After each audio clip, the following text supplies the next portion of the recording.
Hello സുഹൃത്തുക്കളെ, എല്ലാവർക്കും നമസ്കാരം. കൗമാരക്കാർക്കും മുതിർന്നവർക്കുമെല്ലാം ഒരുപോലെ അലട്ടുന്ന ഒരു പ്രശ്നമാണ് മുഖക്കുരു.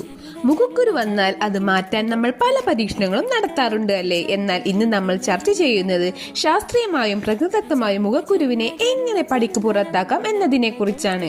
വീഡിയോയിലേക്ക് കടക്കുന്നതിന് മുൻപ് ഈ ചാനൽ ഇതുവരെ സബ്സ്ക്രൈബ് ചെയ്തിട്ടില്ലെങ്കിൽ ഇപ്പോൾ തന്നെ സബ്സ്ക്രൈബ് ചെയ്യൂ. എന്തുകൊണ്ടാണ് മുഖക്കുരു വരുന്നത് എന്ന് ആദ്യം മനസ്സിലാക്കാം. പ്രധാനമായും ഹോർമോൺ വ്യതിയാനങ്ങൾ, ചർമ്മത്തിന്റെ അമിതമായ എണ്ണമയം, ചർമ്മശുഷിരങ്ങളിൽ അഴുക്ക് അടിഞ്ഞുകൂടുന്നത് എന്നിവയൊക്കെയാണ് പ്രധാന കാരണങ്ങൾ. കൂടാതെ പാലും പാലുൽപ്പന്നങ്ങളും അമിതമായി ഉപയോഗിക്കുന്നതും ചിലരിൽ മുഖക്കുരുവിന് കാരണമാകാറുണ്ട്.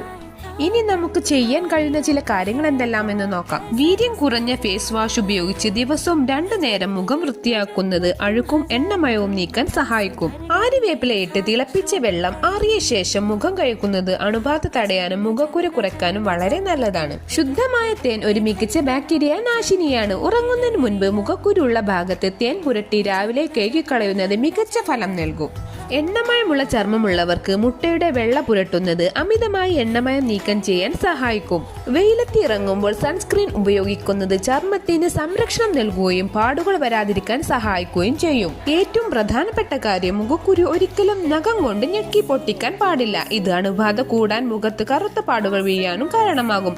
അതുപോലെ ധാരാളം വെള്ളം കുടിക്കുക, എണ്ണമയമുള്ള ഭക്ഷണങ്ങൾ കുറയ്ക്കാനും ശ്രദ്ധിക്കുക. അപ്പോൾ ഈ ടിപ്സ് ഒക്കെ നിങ്ങളൊന്ന് പരീക്ഷിച്ചു നോക്കൂ. ഈ വീഡിയോ ഉപകാരപ്രദമായെങ്കിൽ ലൈക്ക് ചെയ്യാനും സുഹൃത്തുക്കൾക്ക് ഷെയർ ചെയ്യാനും മറക്കരുത്. അടുത്ത വീഡിയോയിൽ വീണ്ടും കാണാൻ. Bye bye. Thank you for watching.